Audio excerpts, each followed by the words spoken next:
नमस्कार मित्रों, मैं कृष्णकांत त्रिपाठी अपने चैनल में आपका स्वागत करता हूं। कक्षा 10 की श्रृंखला में हम लोग प्रश्नावली 7.2 पूरी कर चुके हैं। प्रश्नावली 7.3 पढ़ने से पहले एक फार्मूला समझ लेते हैं, उसका डेरिवेशन कर लेते हैं, समझ लेते हैं। यदि किसी त्रिभुज ABC के शीर्षों के निर्देशांक क्रमशः A का x1 y1 निर्देशांक है, B का x2 y2 और C का x3 y3 है, तो उस त्रिभुज का क्षेत्रफल का सूत्र क्या होगा उसको समझिए। तो जैसा कि आप चित्र देख पा रहे हैं, ये हमारी अक्षें हो गई x अक्ष और y अक्ष, ये उनका कटान बिंदु, ये मूल बिंदु हो गया। तो इस B के निर्देशांक x2 y2 है, तो ये दूरी क्या कही जाएगी, x2। और ये दूरी कितनी होगी BP। OP दूरी कितनी होगी, OP होगी x2। BP दूरी कितनी होगी, y2 होगी। A के निर्देशांक A कहाँ तक है, यहाँ तक, तो OQ कितना होगा, x1। और AQ ये y का निर्देशांक है, तो कितना होगा AQ, y1। ऐसे ही OR कितना होगा, C से मिला हुआ है, तो OR हो जाएगा, इसके निर्देशांक x3 y3 हैं। और ये CR दूरी कितनी हो जाएगी, CR दूरी हो जाएगी y3। तो ये दूरियां हमको ज्ञात हो गई। अब अगर हम PQ दूरी पूछें, PQ दूरी कितनी होगी, ये OQ है x1 और OP है x2, तो x1 से x2 घटा देंगे तो ये हो जाएगा OQ माइनस OP, यानी कि x1 माइनस x2 हो गई। अगर हम आपसे PR दूरी पूछें तो कितनी हो जाएगी, PR OR, यहाँ से यहाँ तक की दूरी, और उसमें क्या घटा दें, OP माइनस OP, तो OR कितनी है, x3, और उसमें OP घटा दें मतलब x2। QR दूरी पूछें तो क्या हो जाएगा, OR माइनस OQ हो जाएगा। OR पूरी कितनी दूरी है, x3, OQ कितनी है, x1। तो ये दूरियां हमें ज्ञात हो गई। अब हम देखते हैं त्रिभुज ABC का क्षेत्रफल। ये हमारा जो त्रिभुज बना हुआ है, इसका क्षेत्रफल देखते हैं। त्रिभुज ABC का क्षेत्रफल,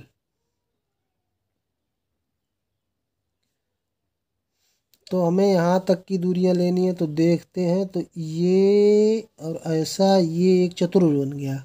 कौन सा चतुर्भुज बन गया, आमने सामने की भुजाएं, एक पेयर समांतर है, दूसरा असमांतर, यानी कि समलंब बन गया। तो यानी कि समलंब किसका, BPQ, ABPQ का क्षेत्रफल, प्लस ये भी एक समलंब बन गया, प्लस समलंब हमें कौन सा चाहिए, समलंब AQRC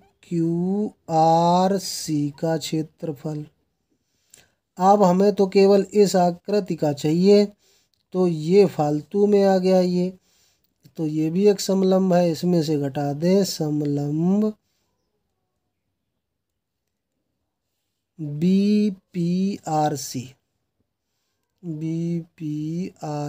का क्षेत्रफल घटा दें तो हमें त्रिभुज का क्षेत्रफल मिल जाएगा। अब समलंब चतुर्भुज का क्षेत्रफल क्या होता है, समलंब का क्षेत्रफल, ये सूत्र पिछली कक्षाओं में ही हम पढ़ चुके हैं, लेकिन फिर भी देख लेते हैं। 1/2 समांतर भुजाओं का योग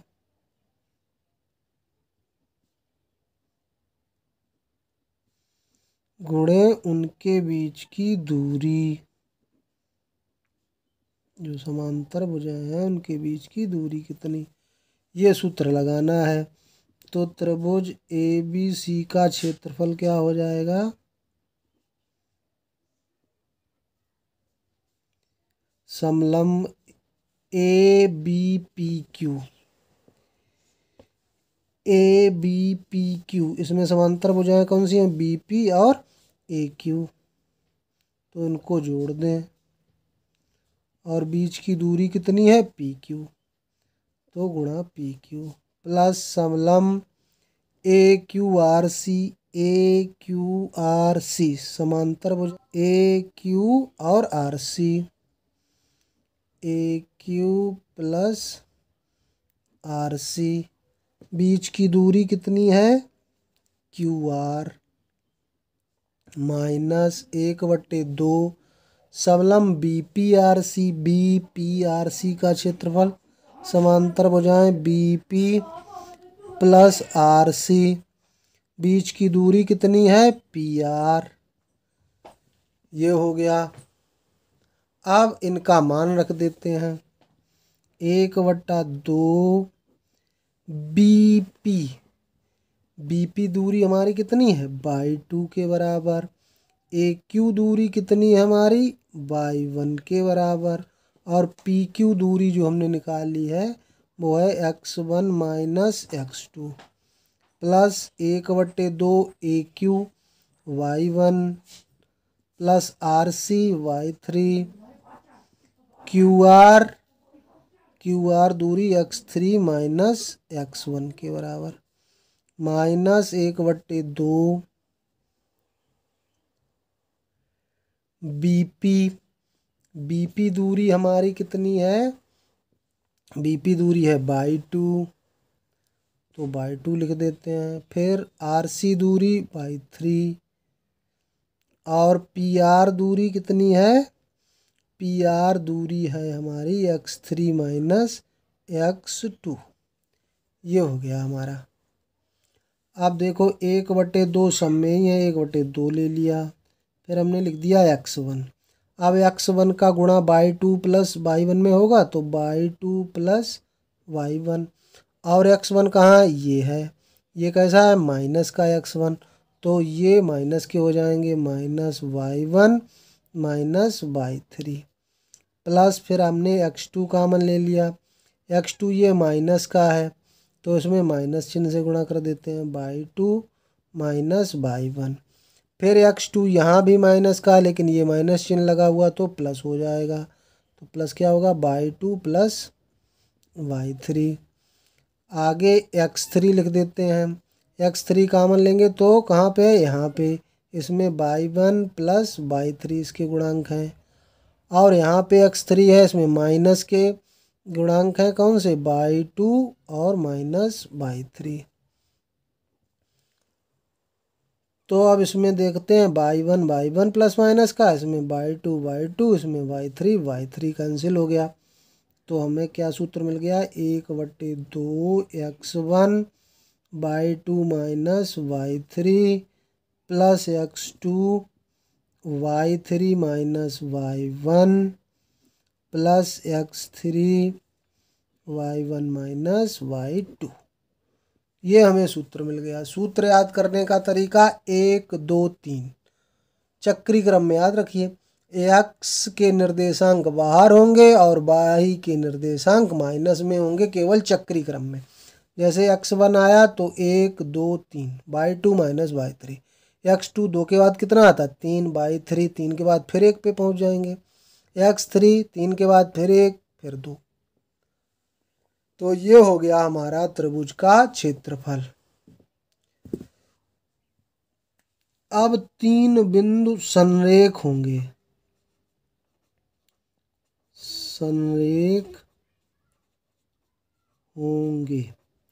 मतलब एक ही रेखा में होंगे, तब क्या कंडीशन होगी? 3 बिंदु संरेख होंगे,